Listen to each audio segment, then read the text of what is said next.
안녕하세요 여러분, 반갑습니다. TBS 기적의 TV 상담받고 대학 가자의 국어 영역 강사 안진우입니다. 오늘로 6월 평가원 시험이 끝난 지 약 일주일이 넘어서고 있는데요. 많은 학생들이 이번 시험을 통해서 혼란을 겪었을 것으로 생각하고 있습니다. 그럴 것이 2017년 수능은 많은 변화가 예고되고 있는데요.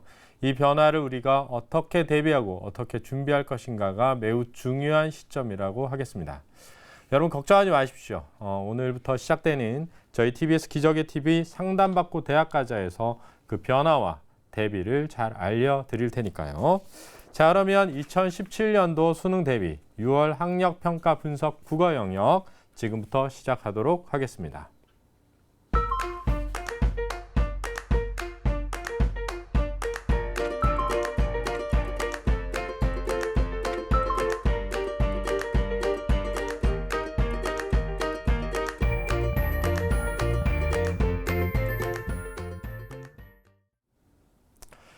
제가 지난번에 6월 평가원 시험이 끝나고 지하철을 지나가고 있는데요. 수험생들이 지나가면서 엄마와 통화를 하는 내용을 듣게 되었습니다. 우연히요. 그런데 무슨 내용이었냐면 엄마 나 어떡해 완전 망했어 이런 얘기였습니다. 그도 그럴 만하죠. 지금 가채점한 결과로 예상되는 등급 컷을 보면요. 3등급이 약 74점으로 나오고 있습니다. 그러면 그게 뭘 의미하는 거냐면 10명 중에 9명은 80점이 나오지를 않았다는 것입니다. 이렇게 학생들의 점수가 대폭 하락하게 될 거라는 것을 평가원에서는 예측을 했을까요? 저는 충분히 예측하고도 남았으리라고 생각합니다. 왜냐하면 유형이 완전히 바뀌었기 때문이죠. 지금까지 한 번도 볼 수 없었던 새로운 유형이 한두 문제가 아니라 전반적으로 다 나타나게 되었습니다. 그러면 왜 평가원은 이렇게 많은 변화를 꾀했을까요? 여러분들 잘 아시다시피 작년까지만 해도 이과는 A형, 문과는 B형 이렇게 두 유형으로 문제가 나왔었죠. 그런데 올해 A, B형이 통합되는 첫 해였습니다. 좀 불미스러운 일도 있었는데요. 이번 시험을 보기에 앞서서 국어 영역에서 문제 유출이라고 하는 논란이 좀 있었고 지금 현재 경찰 수사도 진행 중인 것으로 알고 있습니다. 그런데 이 문제 유출을요, 평가원에서 미리 알았다는 것이죠. 미리 알고 있었는데도 이번 시험을 강행한 것이 또한 논란이 되고 있는데요. 저는 그럴 수밖에 없었다라고 생각을 하고 있습니다. 왜냐고요? 왜냐하면 이번에 평가원에서는 올해 수능을 대폭 변형해서 내겠다는 의지를 보여줘야 됐기 때문이죠. 만약에 문제 유출로 인해서 문제를 바꿔야 됐다면 새롭게 변화된 형태로 문제를 내기 어려웠을 것입니다. 그러면 그 이전의 형태와 유사하게 냈을 테죠. 그러면 학생들이 새로운 변화를 준비할 수 있는 시간이 매우 짧아집니다. 만약 9월 평가원에서 변화된 형태를 주었다면 어떤 일이 벌어졌을까요? 남은 기간이 거의 한 달밖에 되지 않는데 그 한 달 기간 동안 학생들이 대비를 할 수 있을까요? 저는 그러기가 힘들 거라는 생각을 합니다. 그래서 아마 평가원에서는 올해 2017년 수능, 대비 수능에서 많은 변화를 해야 하는데 그 변화가 학생들에게 어떤 영향을 미칠 것이고 어떻게 받아들일 것인가를 시험해 봐야겠죠. 그렇기 때문에 저는 문제 유출이라고 하는 대형 악재 속에서도 평가원에서는 강행했다고 생각을 합니다. 그럼 저희는 뭘 생각해 봐야 될까요? 그렇습니다. 2017년 수능은 그야말로 많은 변화가 있을 거라는 것을 우리가 생각을 해야죠. 그러면 그 변화에 대해서 우리가 대비하지 않으면 이번 시험이 우리에게 주는 의미는 없다고 생각을 합니다. 자, 그러면 어떻게 변화했는가라는 걸 먼저 파악해야만 저는 그 다음을 대비할 수 있다고 생각을 하는데요. 물론 9월 평가원 시험이 한 번 더 있기 때문에 이번에 점수가 너무 낮게 나왔거든요. 그래서 아마도 9월 평가원에서 약간 조정을 하지 않을까라고 생각을 합니다. 물론 조금 조정은 되겠지만 큰 틀에서 변화를 예고한 것을 바꾸기는 어렵다고 생각을 하거든요.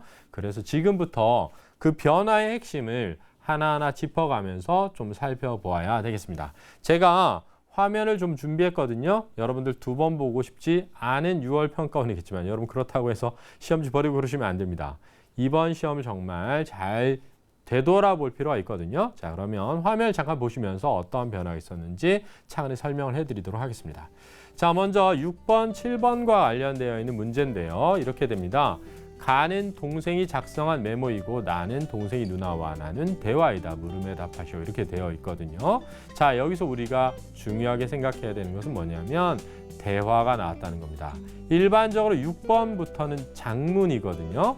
장문인데 제시문에 대화가 나왔다는 것은 화법이 한 번 더 나온 것처럼 느껴지게 되었다는 거죠. 그래서 많은 학생들이 화법 끝난 거 아니야? 라고 약간 당황했을 수 있겠습니다. 그러나 문제의 형태는 제시문은 대화가 들어갔지만 문제는 장문에서 그렇게 벗어나 있지는 않았었습니다. 한번 문제를 세부적으로 볼까요? 자, 다음 화면 보시면 6번 문제는 나를 고려할 때 가의 A, E에 대한 조정 방안으로 적절하지 않은 것은 이렇게 되어 있거든요. 여기서 조정 방안이라는 말은 사실은 평가원이나 수능에서 처음으로 쓴 말입니다. 그전에는 수정 방안이라고 나왔거든요. 그래서 개요나 글쓰기 계획의 수정에 대한 얘기를 했는데 조정이라는 말을 사실 처음 썼죠. 두 번째는 나를 고려하여 중간 부분을 작성할 때 내용을 구체화하기 위한 방안으로 적절하지 않은 것은 그랬거든요. 이것도 이제 작문의 구체화와 관련된 문제이기 때문에 완전히 달라졌다라고 보기는 좀 어렵습니다. 그래서 문제 자체가 완전히 바뀌지는 않았으나 제시문에 대화가 나왔다는 것이 좀 특이했다라고 생각이 되고 그래서 약간은 당황했을 수 있었다라고 생각합니다. 그러나 문제는 여기서 끝나는 게 아니죠. 그 다음이 더 엄청난 충격을 불러일으킨 것이 되겠습니다. 자, 그럼 다음 화면을 잠깐 보시면서 설명을 드리죠. 정말 다시 보기 싫은 얘기가 나오고 있네요. 자, 좀 작게 나와 있는데요. 그래도 한번 제가 읽어보도록 하겠습니다. 다음은 용언의 활용에 관한 탐구활동과 자료이다. 대화 1과 대화 2는 지금 문법으로 넘어갔는데요. 문법에 대화가 또 나옵니다.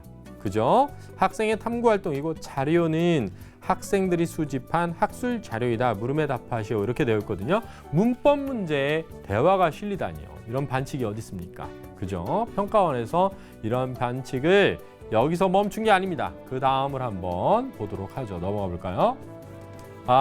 정말 머리에 쥐가 나기 시작합니다. 현대국어 좁다와 돕다의 15세기 중엽의 국어에서 활용형을 보면 어쩌고 저쩌고 하면서 쫙 나와 있거든요. 이건 그냥 독서지문이죠. 그죠? 여러분들 알다시피 문법에 독서지문이 나오다니요. 왜 이렇게 나왔을까요? 자, 이걸 이해하는 게 좀 필요한데요. 잠깐 저를 보시죠. 제가 말씀드리면 뭐냐면 이런 겁니다.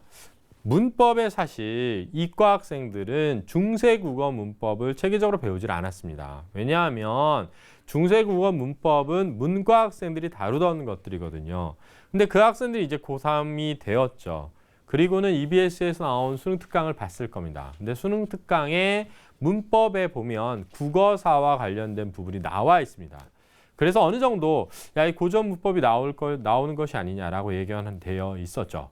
그러나 문제는 뭐냐면 학생들이 고전 문법을 그 이전에 배우지 않았는데 그걸 출제할 것인가 라는 거죠. 왜냐하면 지식이 없을 테니까요. 저는 그래서 평가원에서 학생들에게 도움을 줬다고 생각합니다. 뭐냐면 너희들이 고전 문법, 중세국어 문법을 잘 모르니까 우리가 충분히 이해할 수 있도록 제시문을 줄게. 제시문을 충분히 읽으면 문제를 풀 수 있을 거야 라고 준 거죠. 그런데 뭐를 잘못 생각한 걸까요? 제시문을 주면 학생들이 잘 풀까요? 저는 그렇게 생각하지 않습니다. 일단 읽어야 될 게 많아졌죠. 읽어야 될 건 많아졌죠. 더군다나 제시문을 읽었는데 무슨 내용인지 도무지 알아듣지 못한 학생들이 많았을 겁니다. 그러니까 완전 이건 얼음 마법에 걸린 거죠. 내가 정지했다 이겁니다. 그리고 이게 문법 문제를 빨리 풀고 넘어가야 되는데 이거 읽느라고 거의 5분이 넘겼어요. 보통 학생들은 화법, 작문, 문법을 20분 안에 풀려고 하거든요. 그래서 9시가 딱 됐을 때는 비문학을 들어가야 되는데 보통 지금 10분 정도가 더 딜레이 됐을 것으로 생각이 됩니다. 그러면 시간이 굉장히 촉박해지죠. 그래서 와장창 무너졌을 것으로 저는 생각을 하고 여기에서 이 문제를 틀리면서 동시에 그 다음 문제 문법 문제까지도 오답률이 많이 높아졌다 이렇게 생각을 하고 있습니다. 자, 그러면은 화작 문법에서 변화가 끝이었느냐? 그렇지 않죠. 다음 화면을 보도록 하겠습니다. 다음 화면을 보면요. 이런 독서와 문학이 이 두 가지가 결합된 최초의 지문이 나타났습니다. 보면 간이 지금 고려 소교에 대한 이야기를 비문학 독서 지문을 줬죠. 그런데 중간 부분에 보면 직접적으로 한시를 넣었습니다. 지금까지 한 번도 고전시가에서 한시가 등장하지는 않았거든요. 왜냐하면 한문으로 쓰여진 거죠. 그러니까 우리가 문학적 가치가 있든 없든 간에 국어 영역에서 다룰 만한 것이 아니라고 판단이 되었었거든요. 그런데 한시를 넣었습니다. 물론 옆에 해석을 줬기 때문에 그렇게 어렵지 않을 것이다 라고 생각했을 수도 있죠. 그러면 그 다음 지문을 한번 보도록 하겠습니다. 이게 끝이 아니거든요. 보시면 아시다시피 고전시가가 나왔는데요. 정말 무슨 말인지 하나도 못 알아들은 학생들이 저는 절반이 넘었을 거라고 생각합니다. 왜 그런가 하면 이과에서는 대부분 고전시가를 현대어로 번역해서 냈거든요. 그런데다 이번에 수능 특강에 나온 고전시가도 보면 특별히 기출문제로 나왔던 문과형 빼고는 대부분 현대어로 번역이 되어서 나왔다는 겁니다. 즉 중세 국어의 어떤 형태로 등장하지 않았었다는 거죠. 그런데 정말 그쵸, 함부로 말하기는 어렵지만 마음속에서 어떤 말들이 말들이 막 등장할 정도로 당황스러웠을 겁니다. 그래서 제가 듣기로도 많이들 하셨대요. 뭘 많이 했는지 모르겠지만 그러한 내용이 갑자기 등장을 했습니다. 그러니까 거의 정말 멘붕에 빠졌죠. 이게 비문학을 쫙 풀고 그다음 문학을 쫙 풀고 이렇게 하겠다라고 마음 먹었는데 비문학인 줄 알고 읽었는데 중간에 문학이 나온 거죠. 그러니까 얼마나 당황했겠습니까? 그 당황이 정말 책 가시기도 전에 정말 그야말로 많은 학생들을 끝으로 몰고 간, 좌절의 끝으로 몰고 간 비문학 지문이 등장합니다. 그게 뭐냐면요. 지금까지 한 번도 시도되지 않았던 두 영역의 지문이 독서에서 결합되어서 나왔다는 거죠. 그러니까 여러분들 알다시피 예술 지문이 쉽지가 않거든요. 그런데 그 예술 지문 중에서도 미술 지문은 일반적으로 조금 평이한 편입니다. 그런데 미술 지문이 아닌 음악 지문은 굉장히 어렵죠. 그런데 그 음악 지문에다가 과학 지문을 믹스를 해가지고 냈거든요. 그럼 믹스를 한 것까지는 좋다 이거죠. 그런데 그 양이 보통의 비문학 지문의 2배 가깝게 늘어났습니다. 자, 한번 제가 화면을 준비했거든요. 한번 보시죠. 자, 보시면 정말 길죠? 길지 않습니까? 그죠? 또 제가 글자 일부러 작게 해가지고 막 넣은 거거든요. 다음 화면 넘어가 볼까요? 아직 안 끝났습니다. 그런데 그림 도표까지 나왔거든요. 지금 도표 나와서 완전 황당해하면서 이게 뭐 음색 하나만 나온 게 아니라 음고도 나오죠, 진동수 나오죠, 파장 나오죠, 과학지문으로 막 나옵니다. 그러다 또 넘어가 보면 막 한슬릭 나오면서 예술지문으로 또 넘어가거든요. 그러니까 진짜 이거를 이 짧은 시간 안에 읽고 이해하리라는 것은 저는 불가능했다 이렇게 생각을 합니다. 그래서 아마 여기에서 많은 학생들이 결정적으로 아웃되지 않았을까 이렇게 생각을 하고 있습니다. 그래서 제가 이제 참 간단하게 정리를 좀 해보면 이렇습니다. 이번 6월 평가원에서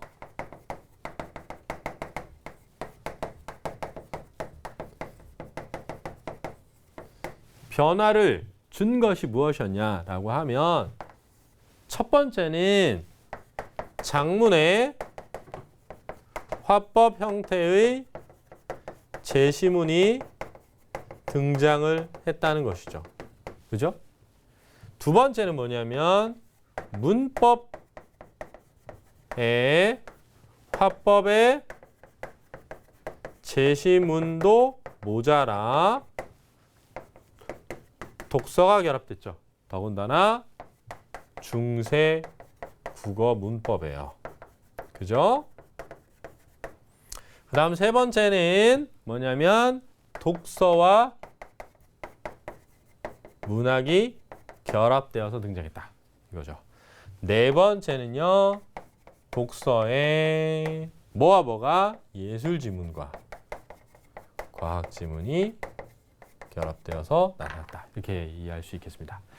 그래서 이러한 변화가 제가 볼 때는 역대 어떠한 모의 수능에서도 한 번도 없었던 엄청난 변화거든요. 그러니까 이 모든 변화를 우리가 정확하게 이해하고 대비를 정확하게 해야만 된다고 생각합니다. 자, 그러면 지금까지 6월 평가원의 국어 영역에 어떠한 변화가 있었는지를 한번 되짚어 봤는데요. 이렇게 많은 변화가 있는 상황에서 점수의 하락은 너무나 당연한 것이 아닐까라고 생각을 하고 있습니다. 그러면 이에 대해서 우리는 어떻게 대비해야 할 것인가? 이게 사실은 제일 중요한 부분이거든요. 그래서 지금부터가 중요한 부분이 되겠습니다. 자, 그러면 지금까지 강의한 내용을 다시 한번 되짚어보고 전하는 말씀을 듣고 계속해서 진행해 보도록 하겠습니다.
어떻게 입시 전략을 세워야 할지 딱 정할 수 있었던 것 같아요. 대학마다 원하는 인재상이 있을 테고 그 인재상에 맞춰서 본인의 장점을 부각시킨다면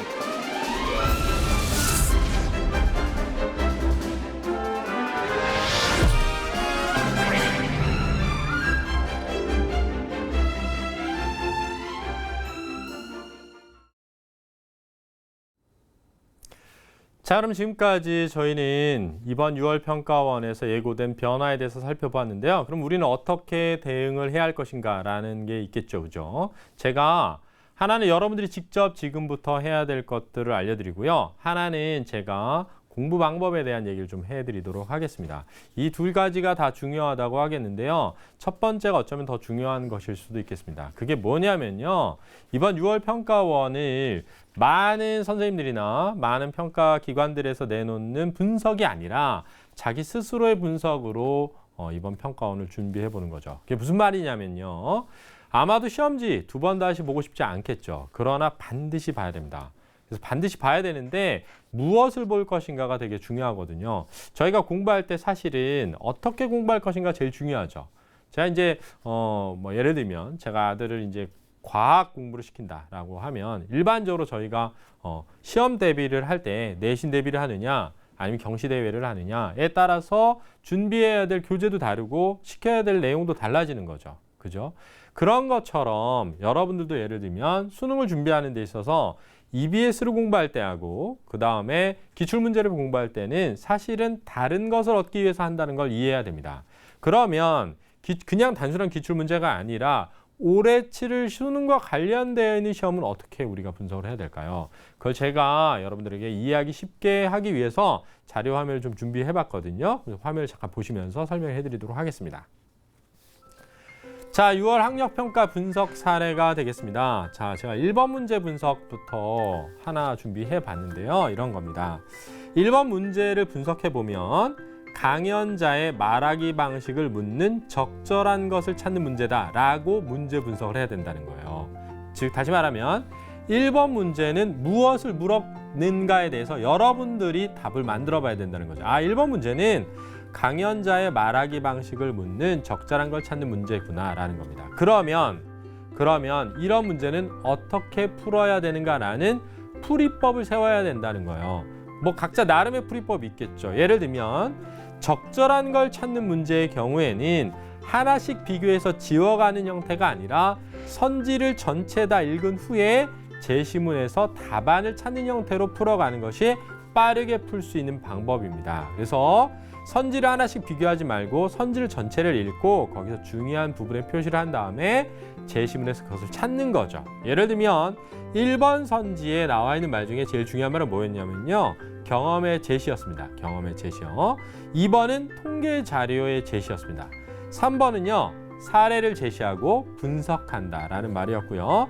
4번은 특징을 대비한다라는 말이었고 5번은 질문에 대해 대답을 하고 있다라는 것이었습니다. 여러분 아마 6월 평가원 시험지를 보시면 그런 내용이 다 나올 거예요. 그런 다음에 제시문을 찾아야겠죠. 근데 제시문을 읽다 보면 이런 얘기가 나옵니다. 타이포그래피에는 언어적 기능과 조형적 기능이 있는데요 라는 말이 있습니다. 여기에서 우리가 사실은 답안을 도출했어야 되는 거거든요. 자, 잠깐 칠판을 보도록 하겠습니다.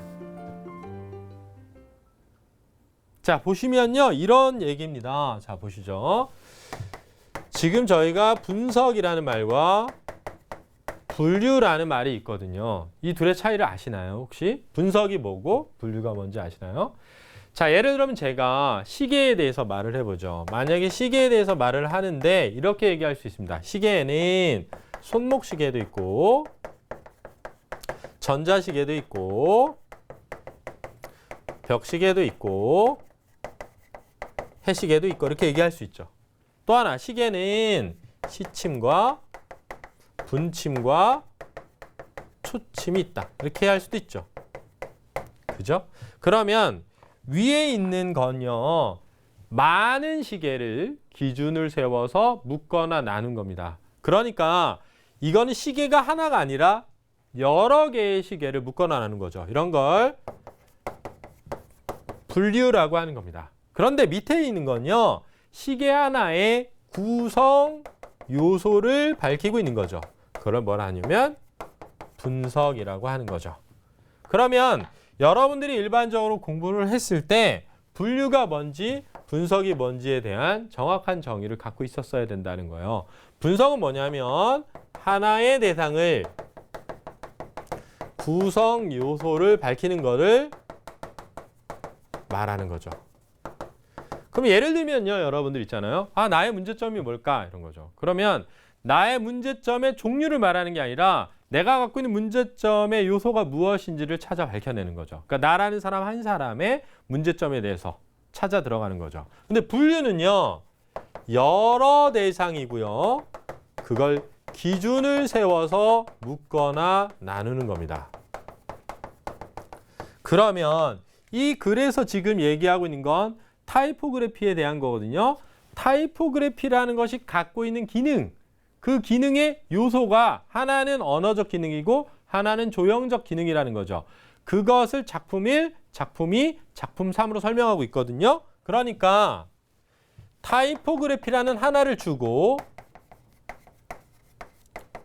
그것이 가지고 있는 어떤 기능적 요소를 밝힌 다음에 작품을 설명하고 있는 거예요. 그러면 앞에가 분석이고 뒷부분이 사례인 거죠.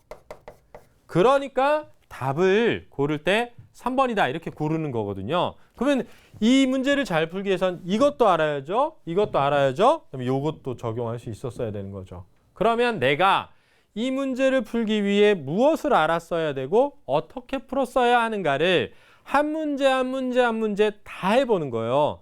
너무 많이 하지 마시고 하루에 5문제씩만 하는 겁니다. 그러면 2주면 끝나거든요. 그죠? 25문제를 일주일에 할 수 있으니까 하루에 5문제씩만 이 문제는 뭘 묻는 거다. 이런 문제는 어떻게 풀어야 된다. 그럼 선지에서 나온 말의 이 말의 뜻은 뭐다. 그럼 제시문에서는 이 부분이 이것에 해당한다. 그러니까 제시문을 이렇게 읽었어야 된다. 그래서 이걸 이렇게 풀었어야 한다로 도출해 보는 거예요. 답지의 해설을 보고 아 이것의 답은 3번인데 왜 3번이구나 라는 걸 그냥 이해하지 마시고 이 문제를 내가 어떤 방식으로 풀었어야 되는가, 이 문제를 봤을 때 내가 어떤 생각을 떠올렸어야 되는가를 점검해 보라는 거죠. 제가 이런 얘기를 해요. 공부를 하고 오잖아요. 제가 예전에 제 아들이 있는데 아들한테 이런 얘기를 했어요. 학교 시험 보고 나면 시험 잘 봤니? 이렇게 물어보면 몰라. 이렇게 얘기한단 말이에요. 몰라. 일반적인 대답이죠. 그럼 제가 뭐라냐면 시험을 보고 났는데 시험을 잘 봤는지 못 봤는지 모르면 공부를 못하는 학생이다. 이렇게 얘기를 해요. 공부를 잘하는 학생은 어려웠으면 어려웠다, 쉬었으면 쉬었다, 잘 본 것 같다, 못 본 것 같다를 얘기해야 돼. 이렇게 말을 해주거든요. 다음번에 이제 제가 물어보죠. 시험 잘 봤니? 그럼 잘 본 것 같아. 이렇게. 그래? 뭐 얼마나 뭐 잘 봤는데? 이렇게 물어. 아, 그럼 몰라. 그럼 또 안 되는 거죠. 얼마나 잘 봤는지, 시험이 어려웠는지, 한 2개 틀린 것 같아 라고 점점 말하기 시작하면 공부를 잘하기 시작하는 거거든요. 어떤 문제를 틀린 것 같아 이렇게.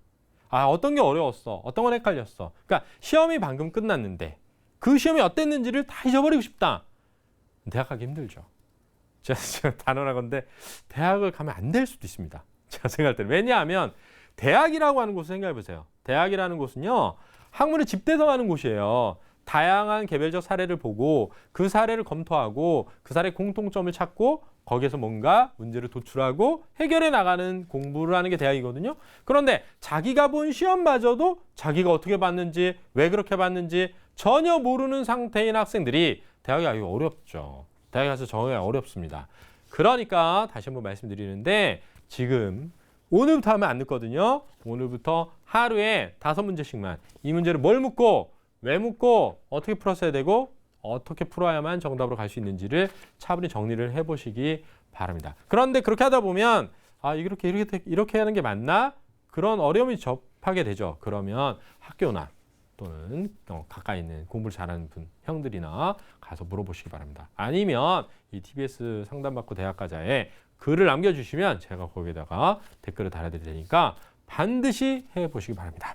자, 그러면 이제 두 번째로 좀 더 구체적으로 들어가서 실질적인 대비를 어떤 걸 해야 될 것인지에 대해서 잠깐 얘기를 해보도록 하겠습니다. 자, 그러면 먼저 중세 국어 문법 공부를 우리가 좀 해야 되거든요, 이제. 그럼 중세 국어 문법에 대해서 아주 핵심적인 것만 제가 잠깐 화면 준비를 통해서 여러분들에게 알려드리도록 하겠습니다. 자, 화면을 보시죠. 사실 중세 국어 문법의 내용은 굉장히 많습니다.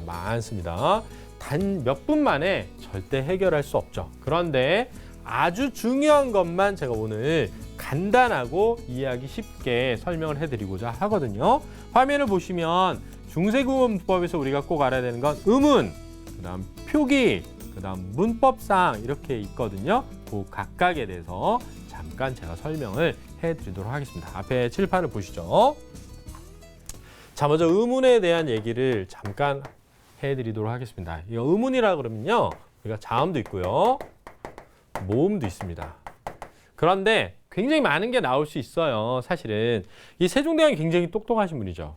왜냐하면 문자를 만드는데 우리가 자음이라고 하는 건 장애음이라고 해요. 왜 장애음이라고 하냐면 저 파에서부터 소리가 쭉 나오다가 뭔가의 장애를 겪어야 나는 소리들이 자음이거든요. 근데 아무 장애 없이 쭉 나가는 거, 그건 비장애음이라고 하고 모음이라고 하는 겁니다. 우리가 아무 장애가 없죠. 근데 기억을 혼자 발음할 수가 없습니다. 왜냐하면 장애를 겪기 때문에 혼자 단독 나오질 않거든요. 그런데 이 자음을 만들 때 세종대왕은요, 발음을 내는 기관의 형태를 본딴 거예요. 예를 들면 사라는 말을 야, 너 사 한번 해봐. 그랬더니 사 이렇게 하거든요. 사. 그러니까 세종대왕 딱 보니까 뭐가 보이죠? 이빨이 보이죠. 그러니까 이빨이 보이니까 야, 이빨처럼 글자를 만들면 요거는 이빨과 관련된 데서 소리가 나는 거야. 치음이라고 하는 거거든요. 근데 옆에 있는 애가 자를 발음하려고 그래요. 자를 발음하려고 하는데도 똑같이 사랑 이러고 있거든요. 그러면 시옷이랑 똑같이 생겼다고 해서 자를 똑같이 만들 수 없으니까 획을 하나 그은 거예요. 이렇게. 그죠? 예를 들면 나를 발음하려고 해보세요. 나를 발음하려고 하면 혀가 이렇게 생겨요. 이빨 뒤에 붙거든요. 나 이렇게. 그런데 다를 발음할 때 똑같아요. 그러니까 획을 하나 그은 거죠. 이렇게. 우리가 억 해보면 억 하면 어금니 뒤쪽에 혀가 불룩하고 이렇게 튀어오릅니다. 기억을 본따서 만든 거죠. 그죠? 엉 하면 목구멍 생긴 게 이렇게 생겼죠. 그러니까 자음을 상형으로 만들었는데 일반적으로 상형 문자는요, 내가 산을 본따서 산 모양으로 만들지 발음하는 기관을 본따진 않거든요. 근데 전 세계에서 거의 유일한 발음 기관을 본딴 거죠. 모음은요, 하늘을 본따서 점을 만들고요, 땅을 본따서 을을 만들고요, 사람을 본따서 이를 만든 다음에 이걸 합쳐가지고 아야 어야 다 만든 겁니다. 그러니까 이 우주는 하늘과 땅과 인간으로 되어 있다라고, 이게 천진이라고 그러잖아요. 이러한 원리를 문자 자체에 심어놨죠. 그런데 정말 이 위대한 문자인 우리 한글을 우리가 사실은 소홀히 하면 안 되겠죠. 그죠? 그런데 자음에서 시험에 뭐가 나오느냐? 이 의문과 관련된 중세국어 문법에 이런 게 나옵니다. 자, 잘 보시죠. 여기 맨 위에 보면요. 현대어에는 받침에 나올 만한 게 맨 첫 소리에 나와 있죠. 이걸 뭐라고 하냐면 어두 자음군이라고 해요. 이 어두라는 건 단어의 머리에 자음에 무리가 왔다. 그래서 어두자음군이라고 합니다. 그런데 왜 이 어두자음군을 썼을까? 이게 되게 중요하거든요. 제가 얘기를 해드릴게요. 처음에 세종대왕이 한글을 창제한 다음에 야 우리 한번 한글 써보자. 자, 다 같이 한번 받아쓰기 써볼까? 그러면 90%가 이렇게 씁니다. 왜? 그렇게 들리니까요. 표준어라는 게 없죠. 사전도 없죠. 한 번도 써본 적이 없는 말을 처음 쓰는데 받아쓰기 써봐. 그럼 이렇게 쓰죠. 그러면 한 5%의 천재는 이렇게 쓸 수 있죠. 그죠? 그러면 한 3%의 이런 사람들은 이렇게 쓸 수도 있습니다. 이렇게. 그죠? 이건 정말 하기 힘든 원숭이 짓이죠. 그죠? 삼엽충이 아닐까 이렇게 생각이 되는데 보통 이렇게 썼다는 거예요. 이걸 무슨 적기라고 하냐면 이어적기라고 하죠. 그러면 여러분 생각해 보세요. 아무 지식이 없는 상태에서 들리는 대로 쓴 거예요. 들리는 대로 썼는데 이렇게 썼겠죠. 근데 자 이렇게 썼어. 이렇게 썼다는 건 뭘 의미하냐. 이렇게 들린 거야. 그럼 그게 뭘 의미하냐. 이 소리가 낮다는 거예요. 지금 못 내죠. 안 되죠. 근데 이 소리를 냈다는 거예요. 그러면 어떻게 우리가 이거를 냈다는 걸 확인할 수 있느냐. 예를 들면 몹시 찰진 쌀이 있다고 해보죠. 그러면 우리나라 말에서는 솔나무에 소나무 되듯이 리을이 탈락하거든요. 그럼 어떻게 되냐면 이렇게 된 거예요. 비읍이 내려온 거죠. 그래서 비읍이 밑에 있는 거예요. 지금 이게 찰진 쌀인데 왜 찹쌀이냐. 원래 앞에 있던 건데 뒤에 있던 건데 밑에서 발음이 실현되는 거죠. 그러니까 어두자음군에서 우리가 알아야 되는 건 뭐냐면 어두자음군을 썼고 실제로 발음도 다 했다. 이게 자음에서 중요한 거죠. 모음에서 중요한 건 뭘까요? 모음에서 중요한 건요. 이겁니다. 바로 모음 조화를 지켰다는 거예요. 이번에도 나왔거든요. 그럼 모음 조화라는 게 뭐냐? 제가 간단하게 말씀드리면 오, 와, 왜. 자, 요거하고 우, 오, 왜. 위에 있는 거는 밝게 소리 나는 양성, 밑에 거는 음성이라고 해서요. 양성 모음은 양성 모음끼리, 음성 모음은 음성 모음끼리 짝을 지어서 썼다는 겁니다. 이게 바로 뭐냐면 모음 조화가 되겠죠. 오, 와, 왜. 밝게 소리 나잖아요. 밝게 소리 나는 건 밝게 소리 나는 것끼리. 왜. 어둡게 소리 나는 건 제가 일부러 그런 게 아니라 원래 그렇게 나는 거예요. 어둡게 소리 나는 건 어둡게 소리 나는 것끼리 어울려서 써라. 이게 바로 모음 조화입니다. 예를 들면 내가 어떤 물건을 잡다라는 말이 있다고 하죠. 이 말을 과거형으로 만들려고 그래요. 그러면 잡다의 이 아가 양성 모음이지 않습니까? 그러면 과거 시제 선어말 어미를 잡았다 이렇게 쓴다는 거예요. 그런데 만약에 먹다라는 말이 있다고 해보죠. 그 먹다라는 말은 어라는 음성 모음으로 되어 있네요. 그러면 과거 시제를 그렇죠. 죄송합니다. 다 이렇게 썼다는 거죠. 그러면 at과 ot이 있는데 어떨 때는 at을 쓰고 어떤 때 ot을 쓰느냐. 앞에가 양성이면 at, 음성이면 ot을 썼다는 거죠. 이게 바로 모음 조화가 되겠습니다. 그래서 음운에서는 자음의 어두자음근, 그 다음에 모음에서 모음 조화 이 두 가지를 반드시 알아야 되겠습니다. 그 다음 표기에 대해서 잠깐 설명을 해볼게요. 표기는요. 종성 표기에 대해서 알면 되는데요. 이게 무슨 얘기냐? 잘 들어보세요. 세종대왕이 훈민정음을 창제했어요. 근데 훈민정음을 창제했으니까 너네 써. 그런다고 쓰는 건 아니잖아요. 자, 그러면은 이 훈민정음이 어떤 건지 내가 해석을 해가지고 사례를 들려줄게. 그래서 해례본이라는 걸 만들어요. 해석해서 사례를 담아가지고 니네가 이렇게 쓰면 되겠어. 이렇게. 그러면서 해례본에 뭐냐면 초성에는 이런 게 있는데 이건 무슨 소리가 나는 건데 한자어로 뭐 읽을 때 나는 소리랑 같아. 이렇게. 쭉 한 다음에 중성에는 뭐가 있는데 이 소리는 뭐와 같다 이렇게 하는 거예요. 그런데 종성에 뭐라 했냐면 종성 받침이에요. 종성은 얘들아 다시 배울 필요가 없어. 왜냐하면 종성은 부, 다시 부, 용, 쓸 용, 초, 성. 즉 종성은 다시 써 초성을 이렇게 했단 말이에요.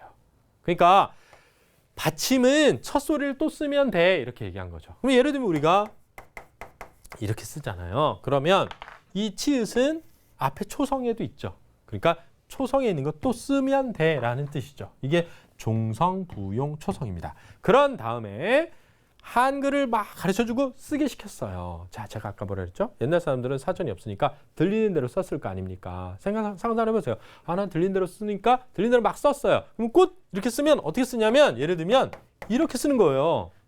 꽃 이러면 이렇게 쓰는 거예요. 그래서 실제로 사람들한테 막 적어봐라고 했더니 받침에 쓰는 게 기역, 니은, 디, 리, 미, 비, 시, 잉 이렇게 8개만 쓴 거예요. 아, 그래서 알게 된 거죠. 야, 실제로 써보니까 8개의 종성으로 가능하네 만족할 정도로 쓸 수 있어. 그래서 8종성 가족용이라 그래요, 이걸. 그러니까 8개만 쓴 거죠, 실제로는. 그럼 우리가 또 뭘 할 수 있느냐?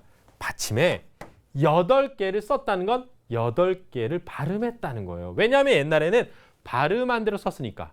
그러면 지금은 어떻게 됐느냐? 지금은 첫 소리를 다 쓰죠. 그래서 다시 종성, 부용, 초성으로 갔습니다. 그런데 여기서 조심해야 될 게 뭐냐면 발음은 7개만 할 수 있어요. 발음은 7개만, 쓰기는 다 적대 발음은 7개로 줄었어요. 그래서 시옷하고 디귿 중에 시옷은 발음이 안 되는 걸로 보고 디귿만 발음하는 거죠. 그러니까 우리가 예를 들면 이렇게 쓰든 이렇게 쓰든 이렇게 쓰든 이렇게 쓰든 옷 다 발음은 똑같죠. 그죠? 그러니까 7개만 발음하지만 적는 건 다 적는다. 근데 애들이 많은 학생들이 지금은 몇 개만 적니? 그러면 애들이 7개요. 이런 애들 많아요. 적는 건 더 많이 적습니다. 발음은 7개만 하죠. 그죠? 마지막으로 이제 문법에 대한 설명을 잠깐 해야 되겠는데요. 간단하게 제가 설명을 해볼 테니까 잘 들어보세요. 문법에서 시험에 꼭 나오는 게 뭐냐면 조사에 대한 거예요. 제가 볼 때는 제일 시험에 많이 나올 법한 게 뭐냐면 목적격 조사에 대한 거예요. 자, 이거를 어떻게 공부하는 건지 알려드릴게요. 잘 들어보세요. 저는 어떻게 가르치냐면 나하고 너하고 죽이랑 밥을 먹자 이런 뜻이에요. 나하고 너하고 죽이랑 밥을 먹자 이렇게. 자, 바꿔서 써보겠습니다. 밥이랑 죽으로 밥이랑 죽을 먹자 이렇게. 그러면 이제 목적격 조사를 한번 써보죠. 목적격 조사에 지금 뭐가 있냐면 을하고 르이 있어요. 우리가 목적격 조사에 이 두 가지가 있다고 그러거든요. 그러면 생각해보죠. 나를 이르죠. 너를 이르죠. 그죠? 밥을 이르지 않습니까? 죽을 이르죠. 지금 우리가 이렇게 적고 있다는 거예요.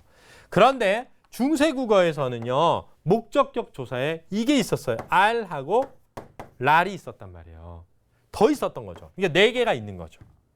그러면 얘와 얘의 차이가 뭐냐? 아까 우린 배웠거든요. 모음 조화에서 아, 오, 와, 왜, 왜 이렇게 했잖아요.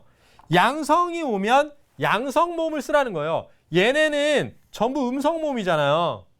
얘네가 양성 모음이잖아요. 그러니까 옛날에는 음성이냐 양성이냐도 구분했다는 거예요. 자, 그럼 이제 앞에를 보세요. 나의 아가 무슨 모음이죠? 양성이잖아요. 그러면 이렇게 안 쓰고 이렇게 썼다는 거예요. 너의 어느 음성이니까 이렇게 썼다는 거죠. 그럼 밥을 보세요. 밥의 아가 양성이잖아요. 이렇게 안 쓰고 어떻게 썼다?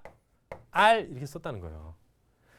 죽의 우는 음성이잖아요. 우 음성이잖아요. 그러면 을 이렇게 썼다는 거죠. 그러면 우리 목적격 조사 끝난 거예요. 아, 정말 간단히 끝냈죠. 그죠? 그 다음에 이제 뭐가 있냐면 주격 조사가 있어요. 주격 조사. 주격 조사는요. 3가지가 있었어요. 지금 2가지죠. 이하고 가. 그런데 이하고 모음 이하고 제로 주격 3가지가 있었거든요. 가는 없었습니다. 중세국어에 가라는 주격 조사가 없었어요. 가는 없었거든요. 그러면 이 3개가 있는데 예를 들면 공자님 아시죠? 공자. 이렇게 썼거든요. 옛날에 공자를 이렇게 썼어요. 그러면 공자님이 이랬대. 공자가 이래야 되거든요. 지금 공자가 이래야 되는데 가 안 썼습니다. 그럼 뭐 썼냐면 이를 썼죠. 이를 쓰는데 앞에가 모음으로 끝나잖아요. 그럼 어떻게 썼느냐? 이렇게 썼어요. 공제 이렇게 썼다는 거예요. 그럼 이때 이 이는 예예요. 그렇죠? 이 이는 예가 되는 겁니다. 알았죠? 공자가 말씀을 하셨다. 예를 들면 만약에 이렇게 돼 있다고 그랬어. 말씀이 옛날에 말쌈이라고 썼거든요. 말쌈. 그러면 거기에 뭐가 붙느냐? 말씀 이가 붙죠. 그럼 어떻게 되느냐면 말싸 미음이 올라가서 미 이렇게 썼다는 거예요. 옛날에는. 공자님 말쌈이 이렇게 되는 거거든요. 그러면 이때 이 이라고 하는 거 있잖아요. 이거는 예가 아니라 예예요. 원래 받침이 있을 때는 이인데 얘가 올라갔을 뿐이니까 이 이는 예가 아니라 예다. 즉 다시 말해 볼게요. 만약에 모음으로 끝났다. 그러면 요 이. 자음으로 끝났다. 그러면 동그라미 있는 이. 이렇게 다르다는 거예요. 그러면 만약에 이로 끝났다. 그럴 수 있잖아요. 만약에 끝이 이로 끝났다. 그러면 어떻게 되느냐 이거죠. 그럼 어떻게 되냐면 바로 아무것도 안 쓰는 게 되는 거예요. 알았죠? 예를 들면 쥐라는 말이 있다고 해요. 쥐. 그러면 쥐가 이렇게 써야 되잖아요. 지금은 가가 없었거든요. 그럼 쥐 이렇게 쓰느냐? 근데 여기 있잖아요. 쥐잖아 그냥. 그러니까 쥐 이렇게 된 거예요. 그러면 이거 안 쓴 거예요. 그래서 이게 왜 아무것도 아닌 것 같은데 어려워지는 거예요. 나중에 가면. 그래서 판단할 때 이렇게 하는 거예요. 모음으로 끝나면 이. 요거. 자음으로 끝나면 요 이. 근데 모음 뒤에가 이로 끝나. 그럼 이거죠.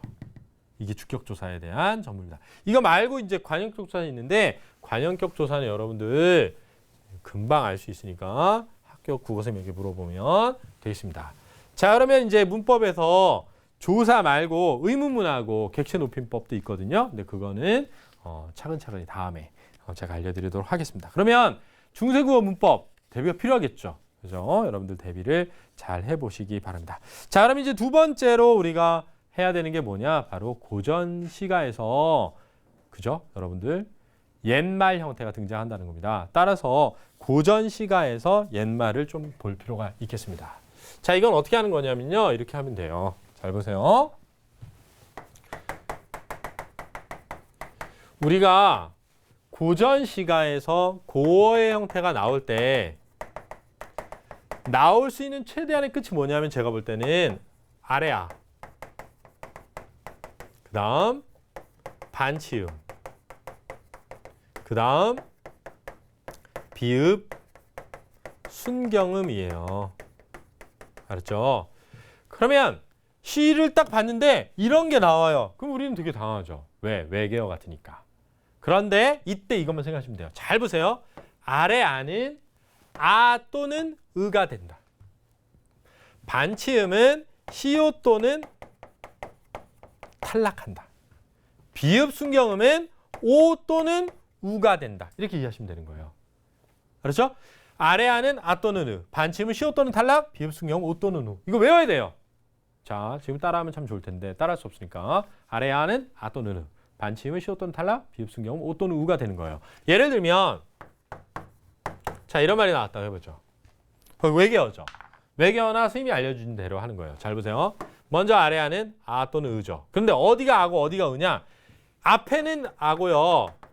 이게 이름절에 나오면 아거든요. 뒤에는 으예요, 보통. 그럼 어떻게 되냐면 가 이렇게 되죠. 이렇게 되죠. 그죠? 그럼 반치음은 시오 또는 탈락하잖아요. 탈락하면 어떻게 되죠? 가을 이렇게 되는 거예요. 그렇죠? 가을 이렇게 됩니다. 알았죠? 그러니까 비읍 순경음 우리 이번에 시험에 나왔죠. 오 또는 으로 바뀐다는 거. 이게 왜 그런지 이제 잠깐 설명하면 이렇게 되는 거예요. 잘 보세요. 돕다라는 말이 있다고 해봐요. 돕다. 돕다의 과거형을 만들려고 그래요. 그럼 과거형 우리가 at을 써야 돼요. 왜냐하면 앞에가 무슨 모음이죠? 양성 모음이잖아. 그죠? 그러면 at을 써요. 그럼 어떻게 되냐? 비읍이 위로 올라가요. 그래서 어떻게 되면 도, 밭, 다 이렇게 되는 거예요. 됐죠? 그런데 이 비읍순경음은 오나 우가 된다 그랬잖아요. 그죠? 그러면 이게 오니까 양성 오가 오면 어떻게 되면 도 왔다. 이렇게 되는 거죠. 그러면 이 과정을 볼 때 만약에 고전 문법에 비읍순경음이 나왔다. 그럼 우리는 오 또는 우로 바꾸어서 읽어보는 거예요. 그리고 과거에는 소리 나는 대로 적었기 때문에 여러분 문자를 보여지는 형태로 하지 마시고 읽어보셔야 돼요. 실제로 읽어보고 아 이게 무슨 뜻이었겠구나 라고 생각해 봐야죠. 그리고 수특에 나와 있는 수능특강에 나와 있는 모든 고전시가를요. 원래 형태로 바꿔서 해볼 필요가 있다라는 걸 좀 말씀드리겠습니다.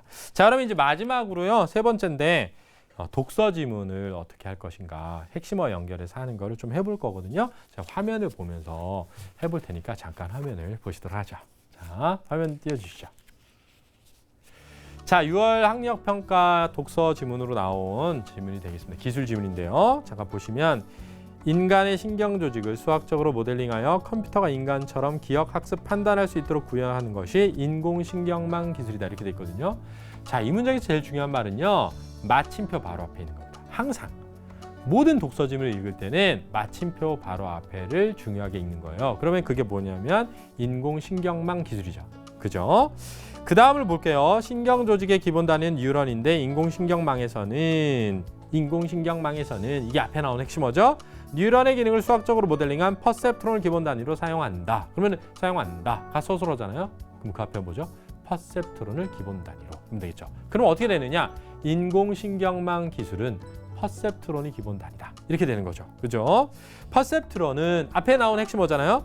입력값을 받아들이는 여러 개의 입력 단자, 이 값을 처리하는 처리값을 내보내주는 한 개의 출력 단자로 돼 있다. 이게 쉼표로 되어 있는 두 문장이거든요. 그러니까 앞에 쉼표는 뭐냐면 여러 개의 입력 단자, 뒤에 있는 부분은 한 개의 출력 단자죠. 자, 여기까지 연결해 볼게요.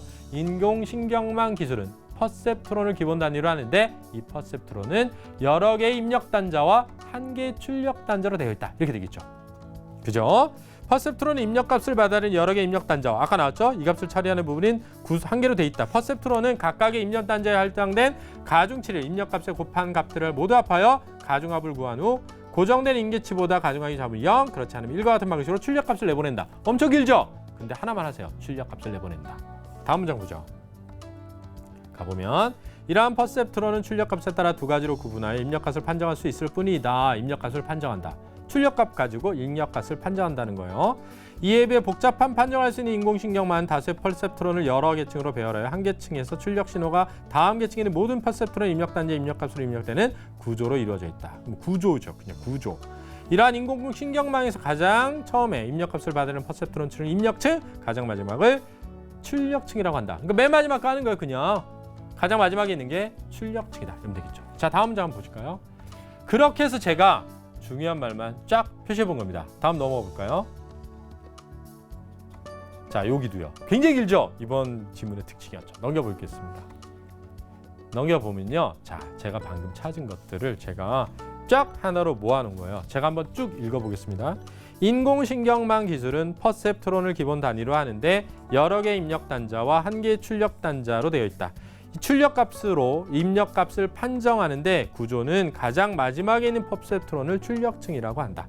경우라는 건 뭐냐면 예를 들어 학습 데이터를 만들 때는 색깔, 형태를 수치화해서 이 둘을 하나의 학습 데이터로 묶은 다음 인공신경망에 제공한다. 이때 동일한 입력 단자를 통해 제공을 해서 0이 나오면 사과가 아니다라는 결론을 낸다. 이런 거예요. 그러면 이 단계는 학습 단계인데 학습 단계에서 출력을 구한 다음에 이 출력값의 가중치를 갱신하는 과정을 거치는데 오차값을 가중치에 더하는 방식으로 갱신을 하면 판정 성능이 점점 좋아지면 판정 단계로 가서 판정을 한다. 이게 이 글의 내용이었거든요. 자, 그럼 다음 화면 한번 보시죠. 자, 다음 화면을 보시면 제가 이 문제를 19번 문제를 가져왔어요. 이 문제가 이제 19번 문제인데 이 글을 바탕으로 이해한 것으로 적절한 것은 이랬거든요. 이게 굉장히 많이 틀렸는데 답이 뭐냐? 3번을 보시면 뭐라고 말했습니까? B로 한번 학습시키고 나면 가중치 WA, WB, WC가 모두 늘어나 있겠군. 자, 모두 늘어나 있겠군. 왜 가중치가 모두 늘어날까요? 다음 화면 보시죠.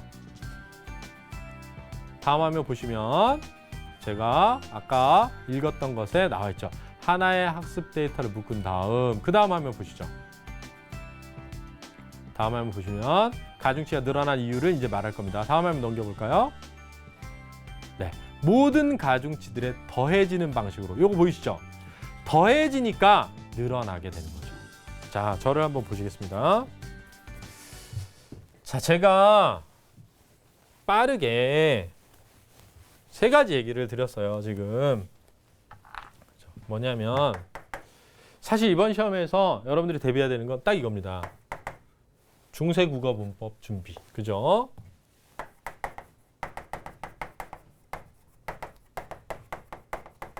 그죠? 그다음 두 번째는 오전 시간을 옛말의 형태로 공부해 보는 거죠. 그렇죠? 세 번째는 실제적으로 학생들이 답을 많이 틀린 건 비문학이었습니다. 요즘엔 뭐라고 하냐면 이거를 독서라고 하죠. 근데 이게 지문의 길이가 길어졌죠.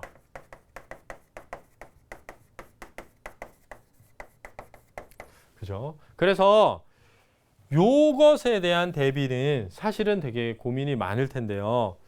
2000년도 이전에 지문들 있죠? 수능 지문들. 2000년 이전의 지문은 지문의 길이가 좀 길고 문제가 당시에 60문제까지 나왔기 때문에 보통 한 6문제가 출제가 된 것들이 있어요. 그러면 2000년 이전의 수능 지문은 평가원에 가서 다운받을 수 있거든요. 또는 사설 모의고사 문제 같은 데도 있습니다. 그거를 좀 받아가지고요. 대비를 하는 것도 도움이 된다고 하겠습니다. 그래서 이것도 좀 찾아보시면 될 것 같아요. 그런데 결국 궁극에는 뭐냐면 긴 지문을 읽고 우리가 이해해서 문제를 푼다는 건 굉장히 어려워요. 저는 수능 직접 봤거든요. 계속 시험장에 가서. 근데 수능 시험장에 가면 읽히던 것도 안 읽히거든요. 근데 지문이 이렇게 길어지잖아요. 읽다가 중간에 더 이상 내 한계를 넘어섰다.